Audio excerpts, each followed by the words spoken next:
Hello everyone, कैसे हो आप सब। आई होप आप सभी लोग बढ़िया होंगे और आपकी प्रिपरेशन भी एकदम बढ़िया तरीके से चल रही होगी। तो सभी बच्चों का बहुत बहुत स्वागत है आज की इस लाइव क्लास में। तो बेटा, जैसे कि हम लाइव क्लास में डेली मैथ के बहुत सारे इंपॉर्टेंट क्वेश्चंस को पढ़ रहे हैं, उनको सीख रहे हैं। तो उसी के सीक्वेंस में आज हमारी ये नेक्स्ट क्लास है, जिसमें हम मैथ के 20 इंपॉर्टेंट क्वेश्चंस को पढ़ेंगे। 20 IMP क्वेश्चंस, 20 इंपॉर्टेंट क्वेश्चंस को हम पढ़ने वाले हैं। ठीक है। और ये हमारी मैथ की आज क्लास 4 है। अभी तक हम 60 क्वेश्चन को कंप्लीट कर चुके हैं। इस क्लास में हम आगे के जो 20 क्वेश्चन है उनको कंप्लीट करेंगे। तो इस तरीके से मैथ में हमारे 20 जो सॉरी 80 क्वेश्चन है वो कंप्लीट हो जाएंगे। तो सभी बच्चों का बहुत बहुत स्वागत है। Very good evening to all. Okay बेटा, आप लोग मुझे बस एक छोटी सी इंफॉर्मेशन दीजिएगा। आपके बोर्ड एग्जाम्स कब से चालू हो रहे हैं, मतलब कि आपका जो बोर्ड का पहला पेपर है वो कितने तारीख को है। एक बार बेटा जल्दी से लाइव चैट में बता दो कि आपके जो बोर्ड एग्जाम्स है वो कितने तारीख से स्टार्ट हो रहे हैं।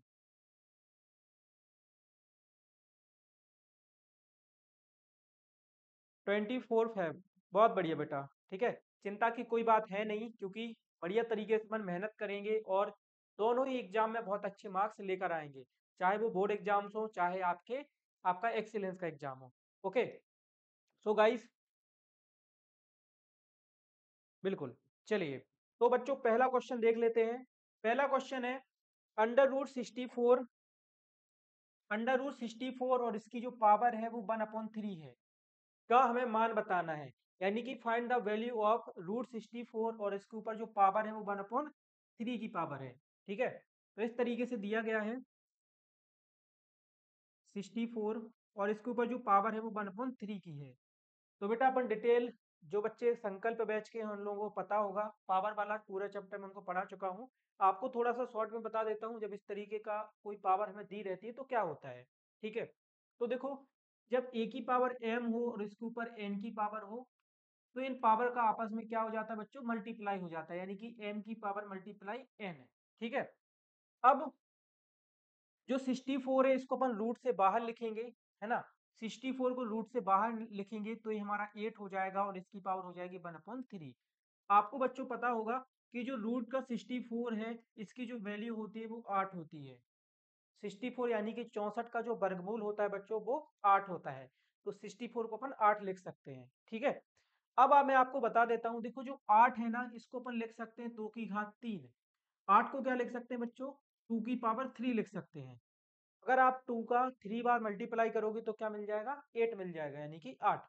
तो इस 8 को अपन क्या लिख देंगे, 8 को लिख देंगे 2 की पावर 3। ठीक है। और इस पूरे के ऊपर हो जाएगी पावर 1/3 की। ध्यान से सुन लो, अपन ने क्या किया है, रूट के अंदर 64 लिखा हुआ था, इसको रूट से बाहर निकाला तो 8 आ गया, क्योंकि 64 का वर्गमूल 8 होता है। 8 को लिख सकते हैं 2 की पावर 3, 2 की घात 3 के रूप में। ठीक है। देखो, यहाँ पे 2 की घात 3 है और इसके ऊपर 1/3 की घात है। तो जब इस तरीके का हमें दिया रहता है कि किसी संख्या की पावर m हो और उसके ऊपर n की पावर हो, घातों का आपस में क्या हो जाता है, गुणा हो जाता है। वैसे ही यहाँ पे होगा, यहाँ पे 2, इसकी घात है 3 और कोष्टक के ऊपर जो घात है वो 1/3 की है, इनका गुणा हो जाएगा।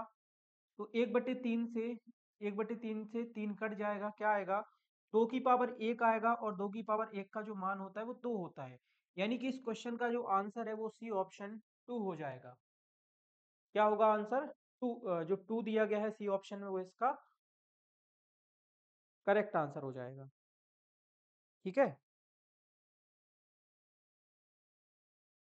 ओके। तो अगर क्वेश्चन समझ में आ गया हो तो जल्दी से थम्स अप भेज दीजिए। ओके। देखो कैसे किया है, इसकी वैल्यू बतानी थी। ठीक है। इसकी अपन को वैल्यू बतानी थी कि जो रूट 64 है इसकी पावर 1/3 है, इसकी वैल्यू क्या होगी। तो सबसे पहले अपन क्या कर सकते हैं, 64 को लिख देंगे। 64 को क्या लिख सकते हैं, 64 को लिख सकते हैं अपन 8 की पावर, इसको लिख सकते हैं 8।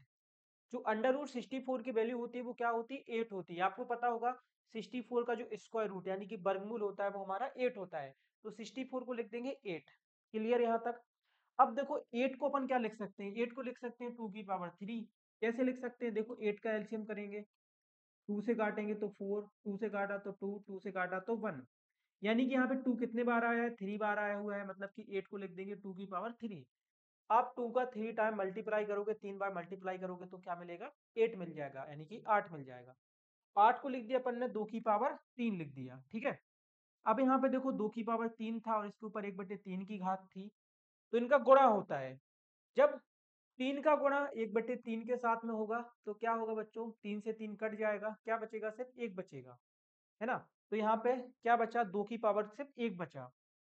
और 2 की पावर 1 का मतलब होता है 2 का एक बार गुणा, 2 का 2 में गुणा करेंगे तो क्या आएगा, 2 ही आएगा, है ना। 2 का एक बार गुणा करेंगे तो क्या आएगा, 2 आएगा। तो इस तरीके से इस क्वेश्चन का जो आंसर हो जाएगा वो 2 हो जाएगा।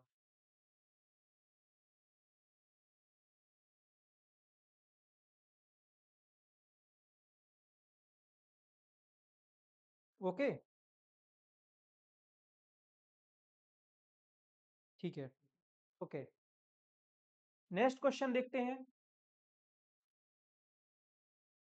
अगला क्वेश्चन है, यदि x माइनस वन अपॉन में 2x बराबर 3/4 हो तो x का मान होगा, है ना, यहाँ पे x आना था। If x minus one 2x is equal 3/4 then the value of x will be. देखो ये दिया गया है x माइनस का 1 अपॉन में 2x और इक्वल में क्या है बच्चों, 3/4 है। इस क्वेश्चन में अपन को x की जो वैल्यू है वो बतानी है। बहुत इजी सा क्वेश्चन है। क्या करेंगे बच्चों, इसका क्रॉस मल्टीप्लाई करेंगे। 4 का मल्टीप्लाई x माइनस वन के साथ में होगा तो क्या आएगा, तो आ जाएगा हमारा 4x माइनस का 4। यहाँ पे 2x का मल्टीप्लाई 3 के साथ में हुआ तो क्या हो गया, 6x हो गया। अब हम क्या करेंगे, जो x वाले वेरिएबल हैं उनको एक तरफ लेके आते हैं, यानी कि LHS में लेके आते हैं, जो नंबर होते हैं उनको RHS में ले जाते हैं। तो 6x को इस तरफ लाएंगे तो हो जाएगा 6x प्लस का था, इस तरफ माइनस का हो जाएगा। और ये माइनस का 4 था, इस तरफ जाएगा तो प्लस का 4 हो जाएगा। 6x में से 4x चला गया तो क्या बचा, 2x बचा। माइनस का 6x था इसलिए माइनस का 2x बचेगा, इक्वल टू हो जाएगा 4। x इक्वल टू आएगा हमारा 4 डिवाइड बाई माइनस का 2। डिवाइड कर देंगे तो आंसर हो जाएगा -2। यानी कि x की जो वैल्यू आई है वो कितनी आई है बच्चों, -2 आई है, ठीक है। बी ऑप्शन क्या हो जाएगा इसका करेक्ट आंसर। ओके, बहुत बढ़िया। सभी बच्चे बी ऑप्शन है वो आंसर बता रहे हैं। B option -2 is the correct answer, ठीक है। अगला क्वेश्चन करते हैं। अगला क्वेश्चन है, 986 का 40% कितना होगा, यानी कि what will be the 40% of 986। 986 का 40% बताना है। देखो बहुत सिंपल सा तरीका होता है इसको निकालने का। आपको पता है बेटा, ऑफ का मतलब या का मतलब है वो हमेशा क्या होता है, मल्टीप्लाई होता है। का मतलब क्या होता है बच्चों, मल्टीप्लाई, है ना। तो अपन क्या करेंगे, मल्टीप्लाई कर देंगे। 986 मल्टीप्लाई बाई 40, और परसेंटेज निकालना है इसलिए इसके अपॉन में क्या आ जाएगा, 100 आ जाएगा। परसेंटेज निकालने के लिए क्या करते हैं, 100 आ जाएगा। चलिए इसको काटेंगे तो ये हो जाएगा, इसको 20 से काटेंगे तो 22 जा 40, 25 जा 100। 2 का इसमें मल्टीप्लाई कर देंगे तो हो जाएगा 2 6 जा 12, 2 8 जा 16, 1 17, 2 9 जा 18 और 1 19, 1972 डिवाइड बाई 5। डिवाइड कर देंगे तो आएगा 5 × 15, 5 नाम 45, 5 चौको 20, 5 चौको 20, 394.4। क्या आ जाएगा, 394.4, यानी कि ए ऑप्शन क्या हो जाएगा बच्चों इसका करेक्ट आंसर हो जाएगा। बहुत सही, सभी बच्चे ए ऑप्शन है वो आंसर बता रहे हैं। बहुत बढ़िया बच्चों, A option is the correct answer, ठीक है। आंसर क्या होगा इसका, ए ऑप्शन हो जाएगा। आगे बढ़ते हैं, अगला क्वेश्चन करते हैं। बहुत बढ़िया। अगला क्वेश्चन है, यदि 40 किताबों का क्रय मूल्य 50 किताबों के विक्रय मूल्य के बराबर है तो प्रतिशत लाभ या हानि क्या क्या है ना। क्वेश्चन में क्या बोला गया बच्चों, कि जो 40 किताबों का क्रय मूल्य है वो किसके बराबर है, 40 किताबों के क्रय मूल्य के बराबर है, ठीक है। तो अपन को बताना है, अपन को क्या बताना है बच्चों, अपन को बताना है कि जो प्रतिशत में लाभ हुआ है या फिर जो हानि हुई है वो कितने रुपए की हुई है। अपन को प्रतिशत लाभ और हानि को बताना है। सबसे पहले अपन क्या करेंगे बच्चों, इस क्वेश्चन में मान लेंगे कि जो 40 किताबों का क्रय मूल्य है वो कितना, वो x है। इसमें जो किताब का क्रय मूल्य मानेंगे वो कितना मानेंगे, x मानेंगे। ठीक है, यहाँ पे लिखेंगे माना एक किताब का क्रय मूल्य, एक किताब का क्रय मूल्य, एक किताब का क्रय मूल्य क्या हो जाएगा, इसको माना अपन ने x रुपए, है ना। एक किताब का क्रय मूल्य कितना है, x रुपए है। 40 किताब का क्रय मूल्य क्या होगा, 40 किताब का क्रय मूल्य, क्रय मूल्य को मैं सीपी लिख दूंगा। 40 किताब का क्रय मूल्य हो जाएगा बच्चों 40x। एक किताब का क्रय मूल्य x रुपए है, तो 40 किताबों का जो क्रय मूल्य होगा वो कितना हो जाएगा, वो कितना हो जाएगा बच्चों, 40x हो जाएगा। ठीक है, अब हमें बोला क्या गया था कि जो 40 किताबों का क्रय मूल्य है वो 50 किताबों के विक्रय मूल्य के बराबर है ना। वो किसके बराबर है, 50 किताबों के विक्रय मूल्य के बराबर। 40 किताबों का क्रय मूल्य 50 किताबों के विक्रय मूल्य के बराबर है, मतलब कि यहाँ पे लिखेंगे 50 किताबों का विक्रय मूल्य, विक्रय मूल्य को एसपी लिख देंगे। तो 50 किताबों का जो विक्रय मूल्य हो जाएगा बच्चों वो क्या हो जाएगा, 50x हो जाएगा। ठीक है, एक किताब का 50 है, एक किताब का x है, तो अच्छा 40x ही होगा, क्योंकि इसका बराबर था ना, है ना।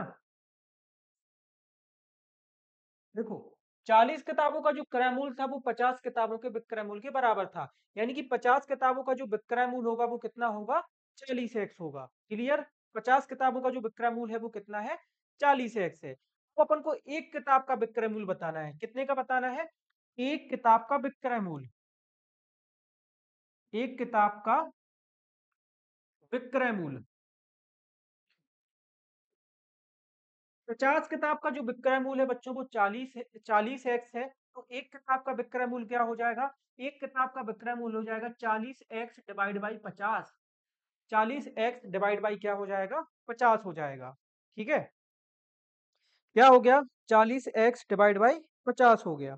ठीक है, अब अपन, अब आप यहाँ पे देखो, है ना, किताब जो एक किताब का क्रय मूल्य था वो x रुपए था, एक किताब का जो विक्रय मूल्य है वो 40 बटा में 50 x है। नीचे यहाँ पे 50 लिखा हुआ है, नीचे बड़ी संख्या है, मतलब कि यहाँ पे क्या हुआ है बच्चों, हानि हुई है ना। किसी भी संख्या के बटे में अगर बड़ी संख्या लिखी हो तो वहां पे क्या होता है, हानि होता है ना। तो इसका विक्रय मूल्य वो कैसा है, कम है, तो इस केस में हानि हुई है। अब अपन निकालेंगे कि कितने रुपए की हानि हुई है। हमें ये तो समझ में आ रहा है कि हानि हुई है। जैसे मान लो कोई लिखा हुआ है, आप ऐसे समझो, कहीं पे लिखा हुआ है 10 और कहीं पे लिखा हुआ है 10 बटे में 50। तो आप मुझे बताओ इनमें से छोटी संख्या कौन सी है। स्वाभाविक सी बात है 10 बटे 50 हमारी क्या होगी, छोटी संख्या होगी, है ना। वैसे आप यहाँ पे देखो, यहाँ पे लिखा हुआ है सिर्फ x और यहाँ पे लिखा हुआ है 40x बटे में 50, यानी कि एक किताब का जो क्रय मूल्य था वो x रुपए था और इसका जो विक्रय मूल्य है वो 40x बटे में 50 है। विक्रय मूल्य हमारा कैसा है बच्चों, विक्रय मूल्य हमारा छोटा है, कम है, मतलब की हानि हुई है। तो हानि बराबर होता है बच्चों एस पी माइनस का सी पी। ठीक है, एस पी कितना दिया गया है, सॉरी सीपी माइनस का एस पी होता है, क्योंकि हानि के केस में बेटा जो विक्रय मूल्य होता है वो छोटा होता है, तो एस पी सीपी माइनस का एस पी। सीपी है हमारा x रुपए, एस पी है हमारा 40x बटे में 50। यहाँ पे हम जीरो से जीरो काट देंगे। देखो इस 40x बटे में 50 को अपन 4/5 भी लिख सकते हैं, क्या लिख सकते हैं, 4/5x। तो उसी को यहाँ पे लिख लेंगे, जीरो से जीरो काट के, तो हो जाएगा 4/5x। सॉल्व करेंगे, इसका एलसीएम 5 आएगा, तो ये हो जाएगा 5x माइनस का 4x, और यहाँ पे बचेगा x बटे में 5। यानी कि इस पर जो हानि हुई है, क्या हुई है बच्चों, हानि, वो कितने रुपए की हुई है, हानि हुई है x बटे में 5 रुपए की। ठीक है, जो हानि हुई है बच्चों वो कितने रुपए की हुई है, x बटे में 5 रुपए की हुई है। ठीक है, ओके। अब हमें हानि प्रतिशत निकालना था, क्योंकि क्वेश्चन में क्या पूछा गया था, what is the percentage of profit and loss. तो अपन को लॉस परसेंटेज निकालना है। लॉस परसेंटेज का फॉर्मूला क्या होगा, लॉस परसेंटेज इक्वल टू होता है हमारा लॉस अपॉन में आता है सीपी और मल्टीप्लाई में आता है 100। लॉस हुआ है हमें एक्स अपॉन में 5 रुपीज का, सीपी है हमारा एक्स और मल्टीप्लाई में आएगा हमारा 100। एक्स का मल्टीप्लाई 5 के साथ में होगा तो हो जाएगा एक्स अपॉन में 5x और मल्टीप्लाई में 100। एक्स से एक्स कट जाएगा, क्या बचेगा 100 डिवाइड बाई 5, और 5 का डिवाइड कर देंगे 100 में तो आंसर आएगा 20%। यानी कि बेटा उसको जो लॉस हुआ है वो कितने प्रतिशत का हुआ है, 20% का लॉस हुआ है। सी ऑप्शन क्या हो जाएगा इसका करेक्ट आंसर, है ना। The answer is C option. चलो एक बार फिर से रिवाइज करता हूँ क्वेश्चन को। देखो क्या बोला गया था कि जो 40 किताबों का क्रय मूल्य है वो 50 किताबों के विक्रय मूल्य के बराबर है, तो प्रतिशत लाभ या हानि बताओ, प्रतिशत लाभ या हानि बताओ। अपन ने माना कि एक किताब का जो क्रय मूल्य है वो x रुपए है, एक किताब x रुपए में आती है, तो 40 किताबें कितने रुपए में आएंगी, 40x में आएंगी, ठीक है। अब हमसे बोला गया था कि जो 50 किताबों का विक्रय मूल्य है वो किसके बराबर है, क्रय मूल्य के बराबर है, 40 किताबों के क्रय मूल्य के बराबर है। तो 50 किताबों का जो विक्रय मूल्य यानी कि एसपी हो जाएगा वो 40x हो जाएगा, क्योंकि ये दोनों इक्वल थे। एक किताब का विक्रय मूल्य क्या होगा, 50 किताबें 40x की आती है, एक किताब कितने की आएगी, 50 का इसमें भाग कर देंगे, जीरो से जीरो कट जाएगा, 4/5x आ जाएगा, मतलब एक किताब का जो विक्रय मूल्य है वो 4/5x है।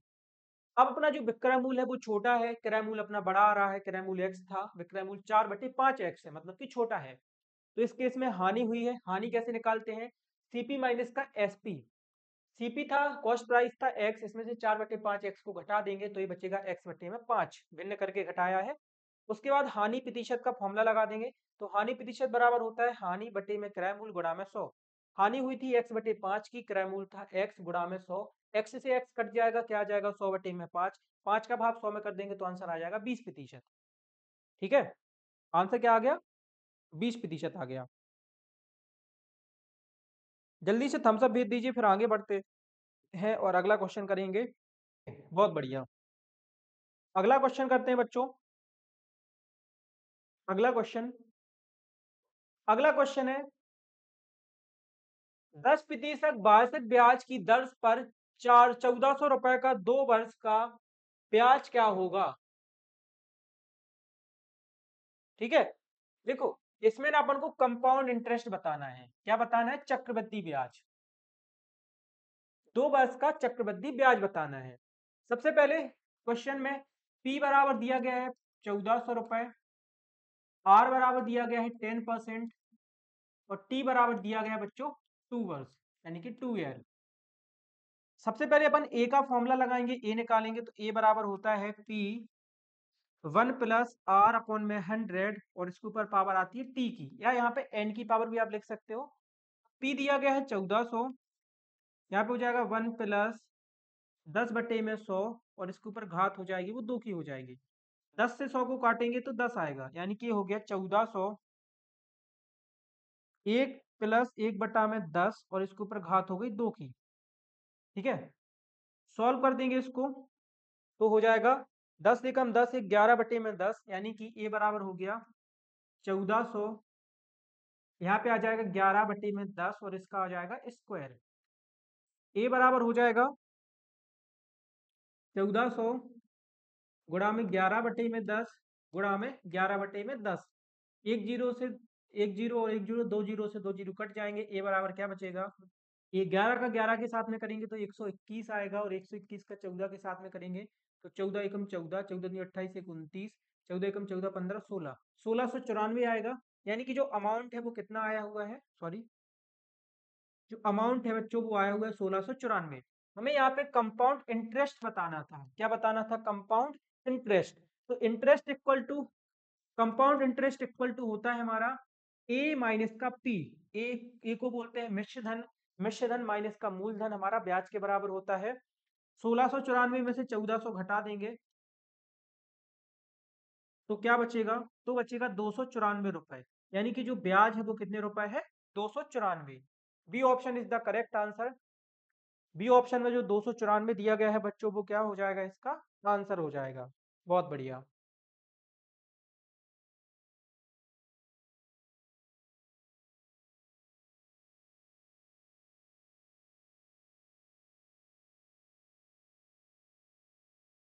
ओके, बहुत भाई बहुत सही बेटा।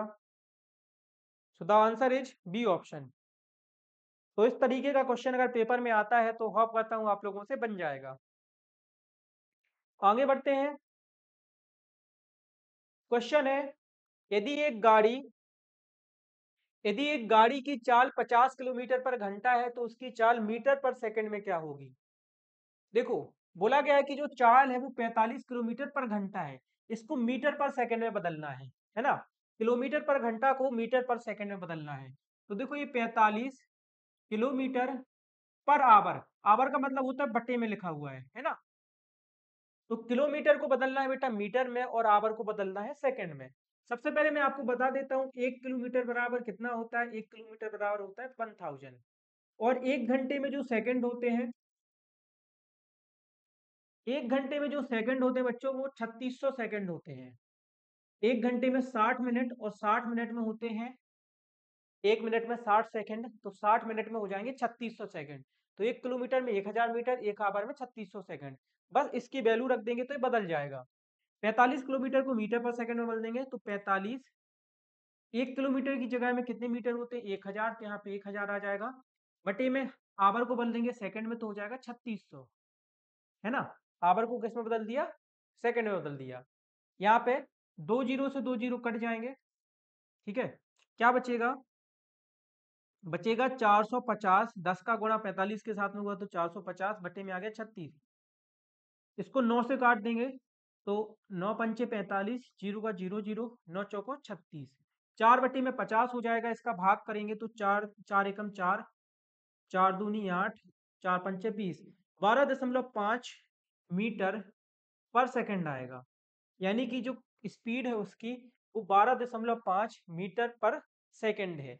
यानी कि 1 सेकंड में वो 12.5 मीटर की दूरी है वो कवर करती है। ये ऑप्शन क्या हो जाएगा इसका करेक्ट आंसर, ठीक है। सो the answer is A option. देखो, ध्यान से समझो बेटा क्या किया। 45 किलोमीटर पर आवर, 45 किलोमीटर में कितने मीटर होंगे आप मुझे ये बताओ। 45 किलोमीटर में कितने मीटर होंगे, 45,000 मीटर होंगे। और बटे में है पर आवर, पर आवर का मतलब होता है 1 घंटा। 1 घंटे में कितने सेकंड, 1 घंटे में जो सेकंड हुए वो हुए 3600। 2 जीरो से 2 जीरो को काटा, ऊपर बचा 450, नीचे बचा 36। भाग कर देंगे तो आएगा 12.5। क्या आएगा, 12.5 आएगा। बस यही इसका आंसर है, ठीक है। किलोमीटर पर आवर को सेकंड और मीटर और सेकंड में बदलना था। तो किलोमीटर में 1000, मीटर में, और जो 1 घंटे में सेकंड हुए वो 3600 हुए, ठीक है। देखो यहाँ पे जो घंटा है ना वो बटे में लिखा हुआ है, किलोमीटर पर घंटा। ये देखो बटे का साइन लगा हुआ है, तो बटे में जो चीज है वो हमेशा किस में आएगी, बटे में आएगी, ठीक है। चलो बहुत बढ़िया। अगला क्वेश्चन करते हैं। अगला क्वेश्चन है 98 का स्क्वायर का मान होगा, जो 98 का स्क्वायर है इसकी वैल्यू क्या होगी, ठीक है। इसका मान बताना है, जल्दी से बताओ बेटा इसका आंसर क्या होगा।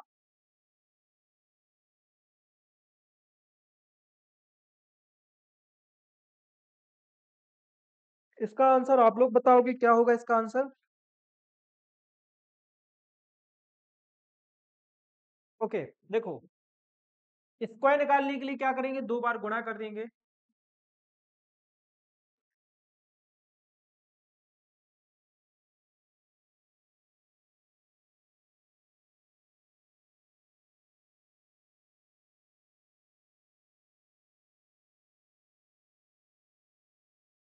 नौ हजार छह सौ चार, A option is the correct answer. 9604 आएगा, है ना। ए ऑप्शन होगा आंसर। कुछ बच्चे बी ऑप्शन बता रहे थे बेटा, बी ऑप्शन नहीं होगा।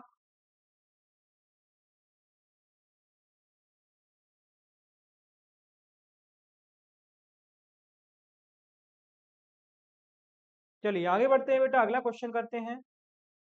अगला क्वेश्चन है, अर्ध व्यास द्वारा बनाया गया कोण होता है, the angle made by the radius is. जो अर्ध व्यास है उसके द्वारा बनाया गया कोण कौन सा होता है। बिल्कुल अच्छा क्वेश्चन, इसको याद कर लेना, ठीक है। सेमी सर्कल जो कोण बनाता है वो क्या होता है? देखो, अर्ध व्यास के द्वारा जो कोण बनाया जाता है ना बेटा, वो बनाया जाता है समकोण। कौन सा कोण बनाया जाता है? समकोण बनाया जाता है। अर्ध व्यास, अर्ध व्यास जो कोण बनाता है बेटा, वो कौन सा कोण होता है? समकोण होता है, 90 डिग्री। तो आंसर हो जाएगा ए ऑप्शन, राइट एंगल। इसको याद कर लेना, जो अर्धव्यास द्वारा बनाया गया कोण कौन सा होता है? समकोण होता है, ठीक है। 90 डिग्री का कोण बनाता है अर्धवृत्त द्वारा बनाया गया कोण, क्या होता है? समकोण होता है।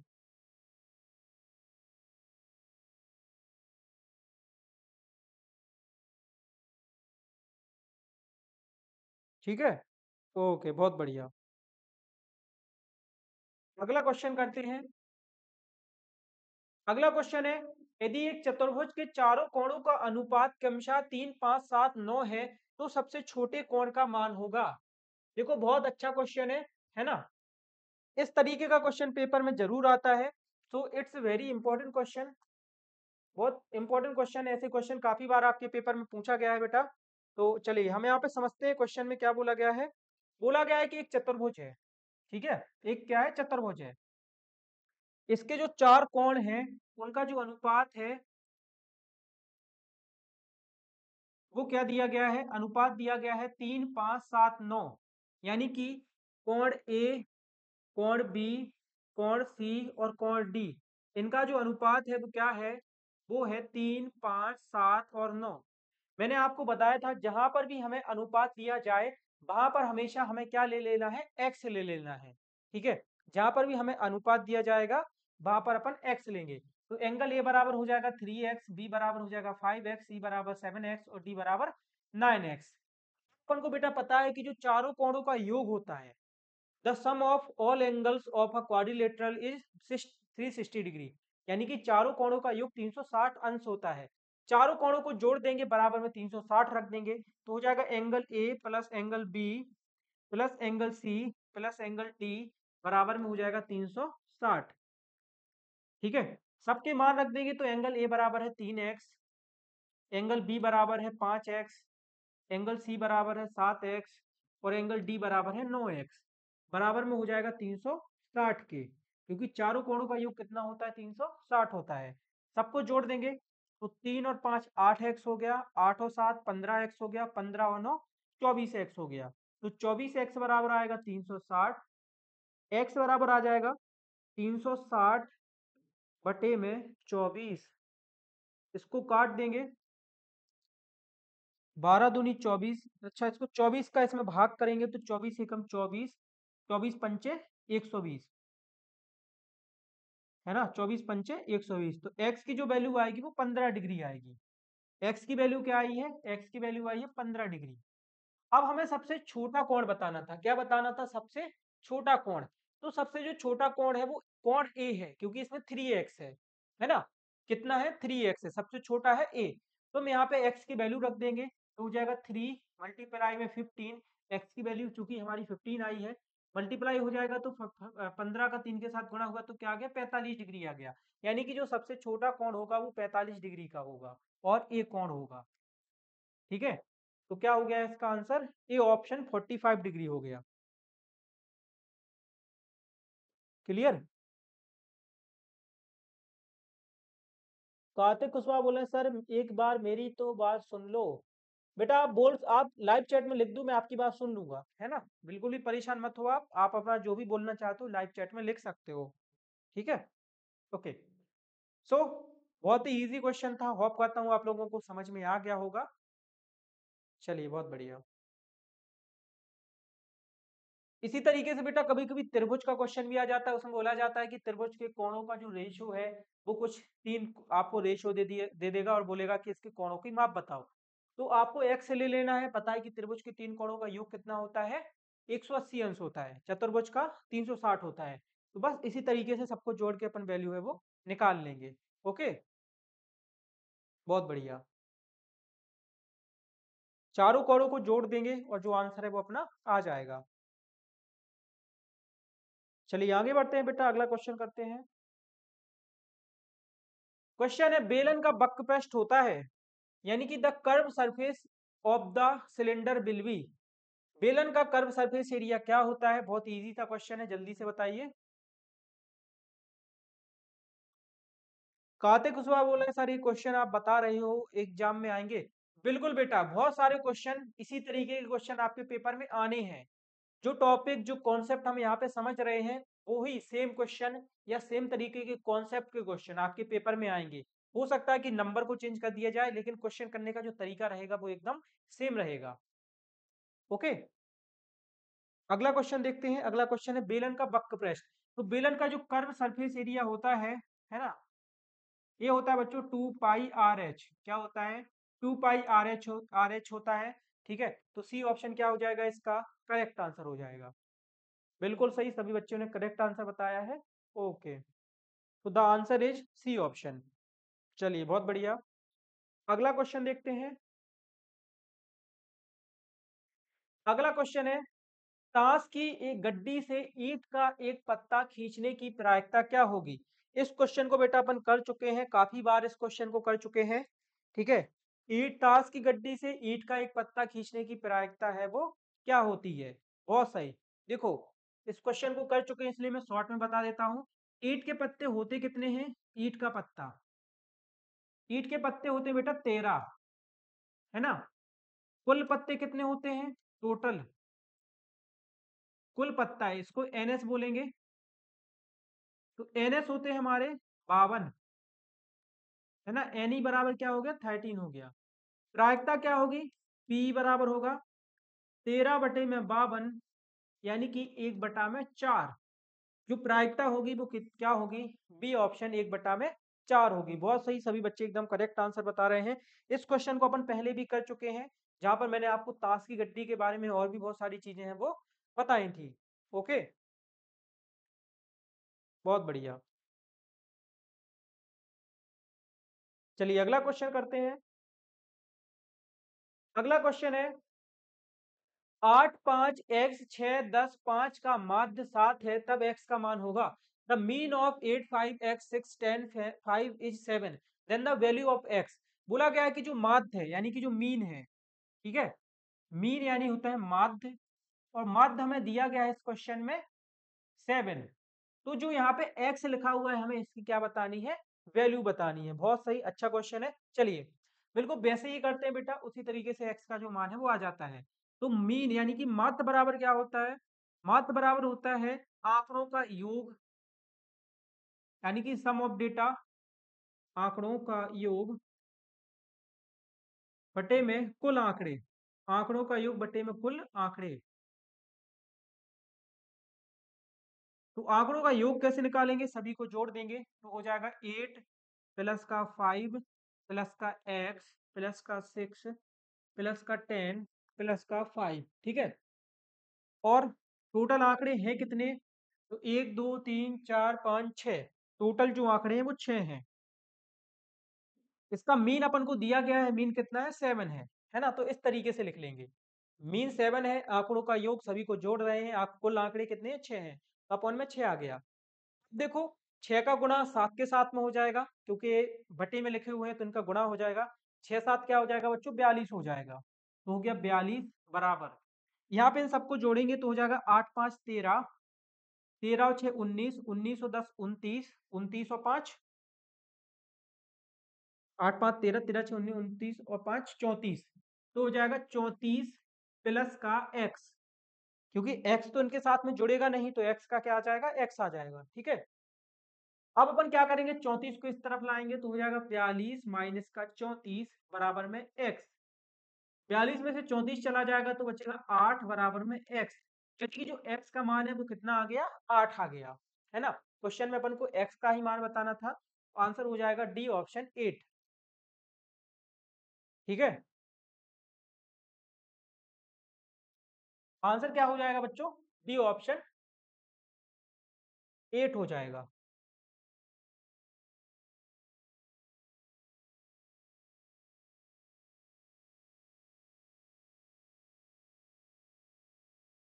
चलो फिर से एक बार समझते हैं। क्वेश्चन में बोला गया था कि इसका जो माध्य है वो कितना है? 7 है। अपन ने इससे पहले जितने भी क्वेश्चन थे बेटा उसमें सब में इनका माध्य निकाला है, लेकिन इस क्वेश्चन में थोड़ा सा अलग था। एक क्वेश्चन में बोला गया था कि इसका जो माध्य है वो 7 है और हमें x की वैल्यू बतानी है। x क्या है बेटा, यहाँ पे कोई संख्या है, एक इसके बीच का कोई एक आंकड़ा है, तो उस आंकड़े वो आंकड़ा क्या होगा वो अपन को बताना था। ठीक है, ओके। माध्य बराबर होता क्या है, आंकड़ों का योग बटे में आंकड़ों की कुल संख्या, ये अपन को पता है, एक सूत्र होता है। आंकड़ों का योग क्या होगा, यानी कि सम ऑफ डेटा क्या होगा, सभी को जोड़ देंगे तो हो जाएगा 8 + 5 + x + 10 + 6 + 10 + 5, जो भी कुल आंकड़े कितने हैं, तो कुल आंकड़े हैं 1 2 3 4 5 6। एक्स भी अपना एक आंकड़ा है ना, इसलिए अपॉन में क्या आएगा, 6 आएगा। अब इसको सॉल्व करेंगे, सबको जोड़ेंगे, एक्स तो जुड़ेगा नहीं क्योंकि ये तो वेरिएबल है, तो जितने नंबर है वो सारे जुड़ जाएंगे, तो नंबर को जोड़ेंगे तो कितना आएगा, 34 प्लस का एक्स आएगा। ठीक है, इसके अपॉन में 6 था, तो जब भी इस तरीके की इक्वेशन होती है बेटा 6 का मल्टीप्लाई हो जाता है, 6 का मल्टीप्लाई 7 के साथ में हुआ तो क्या आया, 42 आया। अब यहाँ पे था 34 प्लस का एक्स, 34 को इस तरफ लाएंगे तो हो जाएगा माइनस का 34, 42 में से 34 चला गया तो क्या बचा, 8 बचा। यानी कि जो x की वैल्यू है वो क्या है, 8 है, मतलब यहाँ पे जो x है इसकी जगह पे क्या आएगा, 8 आएगा। आप 8 रख के भी सबको जोड़ोगे, 6 से भाग करोगे तो भी आपका आंसर है वो कितना आएगा, 7 आएगा, क्योंकि इस क्वेश्चन का जो मार्क है वो कितना दिया गया है, 7 दिया गया है। तो इस तरीके से करते हैं।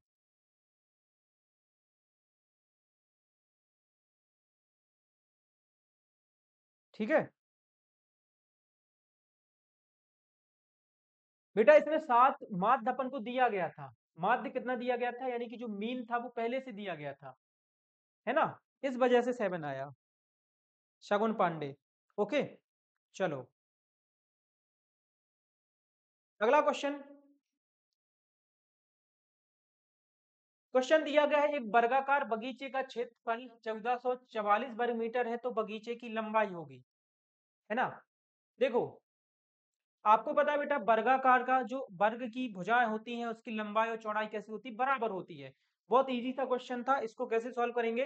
देखो क्षेत्रफल बराबर क्या दिया गया है, क्षेत्रफल बराबर दिया गया है 1444 मीटर स्क्वायर। अपन को इसकी लंबाई बतानी है। बेटा वर्ग की लंबाई और चौड़ाई बराबर होती है ना, क्योंकि उसकी सारी भुजाएं कैसी होती है, बराबर होती हैं। तो अपन को पता है बेटा वर्ग का क्षेत्रफल क्या होता है, वर्ग का क्षेत्रफल, वर्ग का क्षेत्रफल होता है बेटा ए का स्क्वायर, ए क्या होती है, उसकी भुजा होती है। ठीक है, तो बस यहाँ पर अपन जो वर्ग की साइड है यानी कि भुजा है उसको फाइंड कर लेंगे, इस क्वेश्चन का आंसर आ जाएगा। तो वर्ग का क्षेत्रफल दिया गया है 1444, बराबर में है ए स्क्वायर, दोनों तरफ वर्गमूल कर देंगे तो यहाँ पे हो जाएगा अंडर रूट का 1444, और यहाँ पे ए का स्क्वायर है तो यहाँ पे बचेगा क्या, ए बचेगा। ठीक है, अपन ने बेटा यहाँ पे क्या किया है, वर्गमूल कर दिया है। या फिर आप ऐसे भी समझ सकते हो कि देखो, जस्ट अ मिनट, इस तरफ स्क्वायर था तो इस तरफ क्या आ जाएगा, रूट आ जाएगा। बस आपको 1444 को रूट से बाहर निकाल लेना है ना। 1444 को बेटा रूट से बाहर निकालो, जो भी इसका आंसर आए वो मुझे बताओ। इसका आंसर होगा वो क्या होगा, 38 होगा, सी ऑप्शन। ओके, तो बच्चों इसका जो आंसर होगा वो सी ऑप्शन होगा। देखो मुझे कैसे पता कि इसका सी ऑप्शन आंसर है, देखो इसका इकाई अंक क्या है, 4 है, पहले ऑप्शन में चेक करेंगे, इसका इकाई अंक 4 है, 4 का 4 के साथ में गुणा करेंगे, इकाई अंक क्या आएगा, 6 आएगा, मतलब कि ये अपना आंसर नहीं है।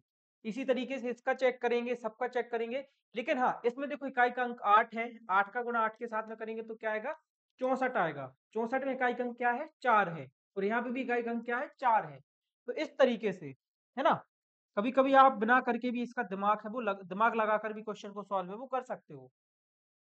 ठीक है, वैसे इकाई का अंक का गुणा करके भी थोड़ा सा आइडिया आप ले सकते हो कि क्या इसका आंसर है वो हो जाएगा। चलिए अगला क्वेश्चन करते हैं। अगला क्वेश्चन है, निम्नलिखित में से विषम संख्या का वर्ग है, इनमें से ऐसी ऐसा कौन सा है जो विषम संख्या का वर्ग है।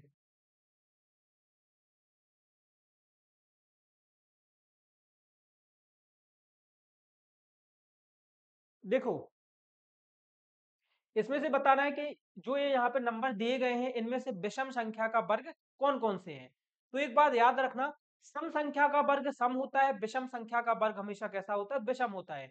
यानी कि जो इवन नंबर का स्क्वायर करेंगे वो हमेशा इवन रहेगा, और जो ऑड नंबर का स्क्वायर रहेगा वो हमेशा ऑड रहेगा। तो देखो 81 अपना कैसा है, ऑड है है ना। ऑड का मतलब होता है विषम। 81 क्या है अपना, ऑड है, तो इसका वर्ग भी, इसका जो स्क्वायर रूट होगा वो क्या होगा, ऑड ही होगा। 121 भी ऑड है, तो 121, ये दोनों इवन है इसलिए इनको छोड़ देंगे, और 169, ये तीनों ऑड है इसलिए इनका जो स्क्वायर यानी कि वर्ग होगा वो हमेशा कैसा होगा, ऑड होगा। इस कॉन्सेप्ट को याद रखना, इवन का वर्ग हमेशा इवन होता है, ऑड का वर्ग हमेशा ऑड होता है। तो ये तीनों है इसलिए इसका आंसर यही तीनों हो जाएंगे, 81, 121 और 169। बी ऑप्शन में देखो ये तीनों ही नंबर दिए गए हैं, है ना। ए वाला इसलिए नहीं होगा क्योंकि इसमें 144 है, सी वाले में भी 144 है, और डी वाले में 64 है, इसलिए नहीं होंगे। सिर्फ बी ऑप्शन इसका करेक्ट आंसर हो जाएगा। बहुत बढ़िया, सभी बच्चे एकदम करेक्ट आंसर बता रहे हैं। बहुत बढ़िया, बहुत बढ़िया। चलिए,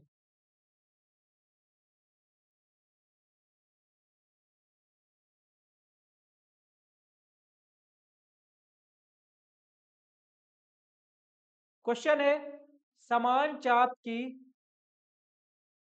समान चाप के संगत जीवाओं की समान होती है, chords corresponding to the same arc have the same। देखो, जो समान चाप होती है उनकी जो संगत जीवाएं होती है बेटा, उसकी लंबाई हमेशा कैसी होती है, समान होती है ना। इसमें लंबाई आता है, थोड़ा सा क्वेश्चन है, इसको याद कर लेना। याद करने वाला क्वेश्चन है, समान चाप की जो संगत जीवाएं होती है उसकी लंबाई कैसी होती है, समान होती है। जैसे इस तरीके से आप समझ भी सकते हो, मान लो जो ये चाप है, जो ये चाप है इसको मैं दूसरे कलर से डिनोट कर देता हूँ, 1 मिनट, ओके। जैसे आप मान लो ये दोनों चाप है, ये जो दूसरे कलर वाली चाप है, ये दोनों बराबर है, इसकी और इसकी, ये दोनों चापे हैं वो कैसी हैं, बराबर हैं। और यहाँ पे मैंने दो जीवा बनाई हुई है, जीवा का मतलब होता है कॉर्ड, ठीक है। क्या बनाया हुआ बच्चों, जीवा यानी कि कॉर्ड बनाई हुई है, ठीक है। तो ये जो जीवाएं होती हैं, जो आपको एक बैगनी लाइन दिख रही है बेटा, ये कैसी होती है, इनकी लंबाई हमेशा बराबर होती है। क्या बराबर होती है, लंबाई। तो अगर चाप, चाप जो ये पीली लाइन है इसको चाप बोलते हैं, तो अगर ये पीली लाइन बराबर है, दोनों की चापें बराबर है, तो उनकी जीवाओं की लंबाई कैसी होती है, समान होती है, ठीक है। तो डी ऑप्शन क्या हो जाएगा इसका करेक्ट आंसर। इसको एज याद कर लेना, कभी कभी पेपर में आ जाता है। तो chords corresponding to the same arc have the same length. अगला क्वेश्चन करते हैं, एक कक्षा के 11 छात्रों का भार निम्न प्रकार है, इनका माध्यका होगा। The weight of 11 student of a class as follows, the median of given data. इसका अपन को क्या बताना है बेटा, मीडियन बताना है। देखो जो बच्चे हैं वो 11 है, यानी कि अपना जो डेटा है वो कैसा है, ऑड है ना। तो सिंपल है ऑड को निकालना, इवन को निकालना थोड़ा सा टफ होता है, ऑड को निकालना कैसा होता है, थोड़ा सा इजी होता है, ओके। चलो बहुत बढ़िया। मतलब कि देखो सबसे पहले ना इस डेटा को अपन एक क्रम में लिखेंगे। सबसे पहले सबसे छोटा, तो सबसे छोटा है 25, उसके बाद है बेटा 26, ठीक है। क्या है उसके बाद, 26 है, उसके बाद 27 है, फिर 28 है, फिर 29 है, फिर 30 है, फिर 31 है, फिर 32 है, फिर 34 है, फिर 35 है, फिर 41 है। इस तरीके से दिया गया है। एक बार काउंट कर लेंगे तो 1 2 3 4 5 6 7 8 9 10 और 11, यानी कि जो n की वैल्यू है वो क्या है, 11 है। देखो n अपना विषम है, ऑड है, इसलिए जो फॉर्मूला होगा मीडियन यानी कि माध्यिका का, वो क्या होगा, माध्यिका का जो फॉर्मूला होगा वो होगा हमारा n प्लस में 1 अपॉन में 2, और इसके ऊपर टी एच, मतलब n प्लस में अपॉन, n प्लस 1 अपॉन में 2 जो टर्म होगी वो इसका आंसर होगी। n की वैल्यू है 11, तो हो जाएगा 11 प्लस का 1/2, ठीक है। 11 और 1 को जोड़ देंगे तो हो जाएगा 12/2, और टी एच 12 में भाग करेंगे 2 का तो आएगा 6, 6, है ना। मतलब कि इसकी जो छठवीं टर्म है वो अपनी क्या है, माध्यिका है। तो छठवीं टर्म इसकी कौन सी है, 1 2 3 4 5 और 6, छठवीं टर्म है बेटा इसकी 30, यानी कि इसकी जो माध्यिका है वो क्या है, 30 है ना। बी ऑप्शन क्या हो जाएगा इसका करेक्ट आंसर। बहुत बढ़िया, 30, 30 इज द आंसर। तो जब भी माध्यिका निकालनी हो बेटा, सबसे पहले अपन इस डेटा को बढ़ते हुए क्रम में यानी कि असेंडिंग ऑर्डर में लिखेंगे। उसके बाद फिर जैसा भी अपन को डेटा दिया गया हो, चाहे इवन दिया गया हो चाहे ऑड दिया गया हो, उसके आधार पर इस क्वेश्चन को अपन सॉल्व करेंगे। ओके, बहुत बढ़िया। So the answer is B option.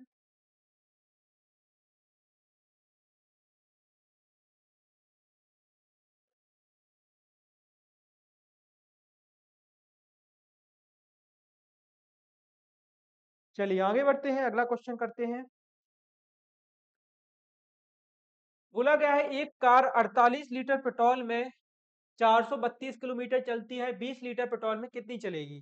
देखो ये अनुपात समानुपात वाला क्वेश्चन है, तो इसको आप दो तरीके से कर सकते हो। 48 किलोमीटर में चलती है, 48 लीटर में चलती है 432 किलोमीटर, तो पहले 1 लीटर का निकाल लो, उसके बाद जितना भी आएगा उसको 20 से गुणा कर दो, या फिर टेबल बना के जैसे करते हैं वैसे करेंगे। ठीक है, तो मैं टेबल बना के आपको बताता हूँ कैसे करेंगे।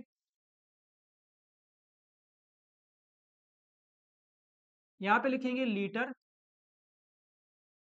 और यहाँ पे लिखेंगे किलोमीटर। तो 48 लीटर में कितनी चलती है? 432 चलती है। तो 20 लीटर में कितनी चलेगी? 20 लीटर में एक्स चलेगी। ठीक है, 20 लीटर में जितनी चलेगी उसको क्या ले लिया? एक्स ले लिया। अपन को पता है बेटा ये अपना ए होता है, ये अपना बी होता है, ये अपना सी होता है, ये अपना डी होता है। फॉर्मूला क्या होता है? फॉर्मूला होता है ए मल्टीप्लाई में डी बराबर में होता है बी मल्टीप्लाई में सी के, है ना? बी मल्टीप्लाई में सी के बराबर होता है। चलिए, तो ए की वैल्यू है 48, डी की वैल्यू है एक्स, बी की वैल्यू है बेटा 432 और सी की वैल्यू है 20। इसका गुणा करेंगे तो हो जाएगा 48x बराबर में इसका गुणा होगा तो हो जाएगा 2 दूनी 4, 2 तीन 6, 2 चौको 8, 8640।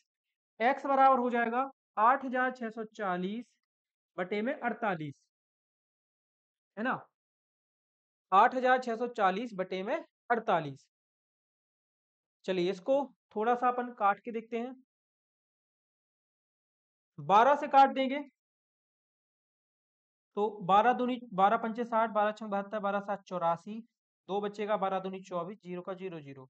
यहाँ पे 12 दूनी 24, 12 तीन 36, 12 चौक 48, 4 आएगा। 720 बटे में 4 इसका भाग करेंगे तो 4 एकम 4, 4 अट्ठे 32, जीरो का जीरो जीरो, यानी कि 180 किलोमीटर क्या हो जाएगा? इसका आंसर हो जाएगा।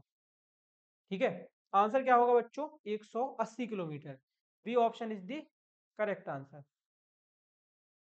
ठीक है, आंसर क्या होगा? बी ऑप्शन, 180 किलोमीटर हो जाएगा।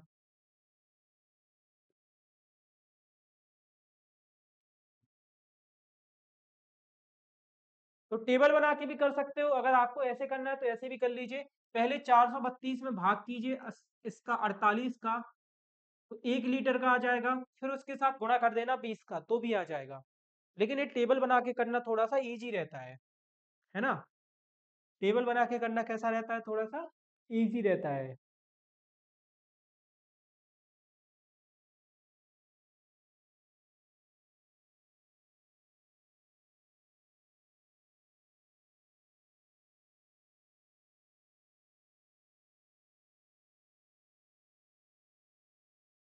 बहुत बढ़िया। चलो आगे बढ़ते हैं, अगला क्वेश्चन करते हैं। अगला क्वेश्चन है, जिस चतुर्भुज में सभी कोण आपस में बराबर होते हैं वह होता है समलंब चतुर्भुज, समचतुर्भुज, समांतर चतुर्भुज और आयत। वह कौन सा चतुर्भुज होता है बेटा जिसमें चारों कोण बराबर होते हैं? सभी कोण आपस में कैसे होते हैं? बराबर होते हैं। समलंब यानी कि ट्रिपेजियम, समचतुर्भुज यानी कि रोम्बस, समांतर चतुर्भुज यानी पैरेललोग्राम और आयत यानी कि रेक्टेंगल।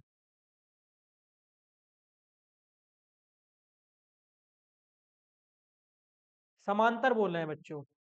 बेटा बिल्कुल गलत। जो आयत होता है, जो आयत होता है बेटा, यहाँ पे कोण की बात की गई है। किसकी बात? सभी कोण आपस में बराबर है।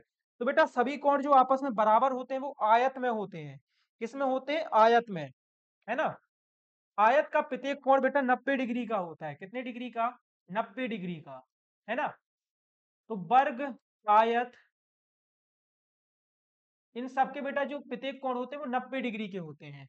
सम चतुर्भुज में बेटा चारों भुजाएं बराबर होती हैं। क्या होती हैं बराबर? चारों भुजाएं। कोण बराबर नहीं होते हैं। चारों भुजाएं। समांतर चतुर्भुज में दो आमने सामने की भुजाएं बराबर होती हैं। ठीक है, यहाँ पे कोण की बात की गई है, तो सभी कोण बराबर होते हैं वर्ग के, आयत के। भुजाएं इनकी बराबर होती है समचतुर्भुज की। ठीक है, तो अब याद रखना, बिल्कुल भी कंफ्यूज मत होना।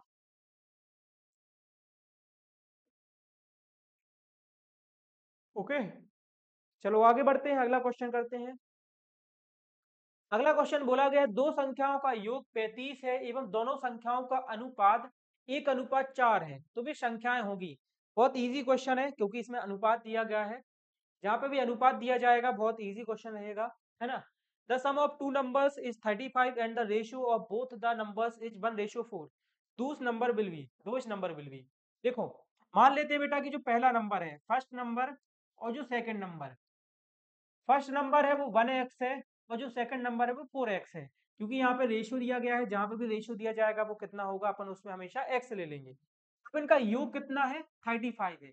यानी कि अगर इन दोनों नंबर को जोड़ देंगे तो क्या मिल जाएगा बच्चों, तो मिल जाएगा अपन को 35। क्या मिल जाएगा, 35। फर्स्ट नंबर क्या है, x है।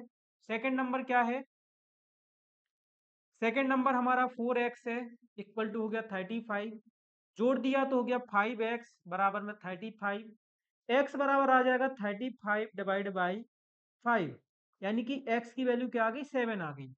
तो जो पहला नंबर हो जाएगा बच्चों को 7 हो जाएगा, और जो सेकंड नंबर हो जाएगा वो 28 हो जाएगा। यानी कि जो दो नंबर हैं वो 7 और 28, सी ऑप्शन है। 7 और 28 क्या है इसका करेक्ट आंसर है।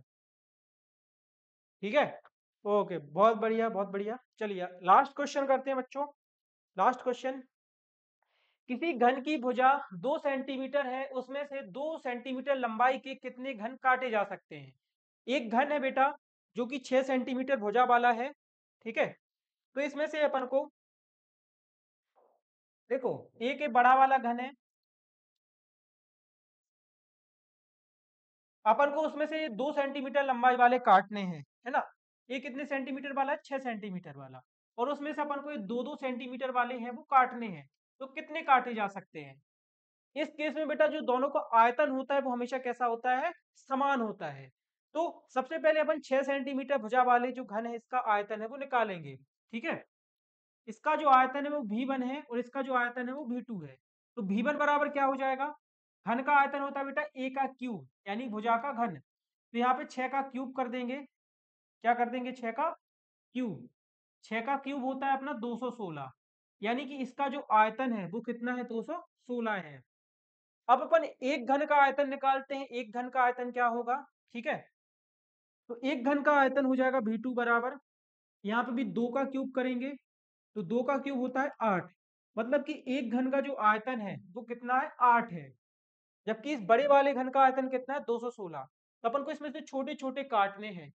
एक का 8 है, 216 में से आप कितने काट सकते हो, भाग कर देंगे तो पता चल जाएगा, हो जाएगा V1 बटे में V2 बराबर में 216 बटे में 8। 8 का भाग कर देंगे तो 8 दूनी 16, 5 बचेगा, 8 साते 56। मतलब कि अपन 27 छोटे छोटे घन है वो काट सकते हैं। कितने काट सकते हैं, 27। ठीक है, देखो बहुत इजी क्वेश्चन था।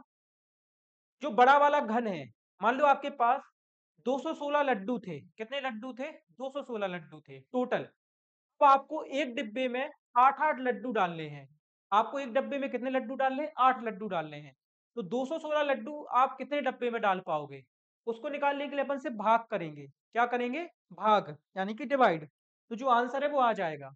ओके, सो आज के लिए बच्चों फिलहाल इतना ही। आई होप आज की क्लास में आपने जितने भी क्वेश्चन मैंने करवाए हैं आपको वो क्वेश्चन बढ़िया तरीके से समझ में आए होंगे। तो इसी तरीके की डेली क्लास हम आपके लिए लाते रहेंगे। Thank you so much class में जुड़ने के लिए। Bye bye all, take care, love you all, good night.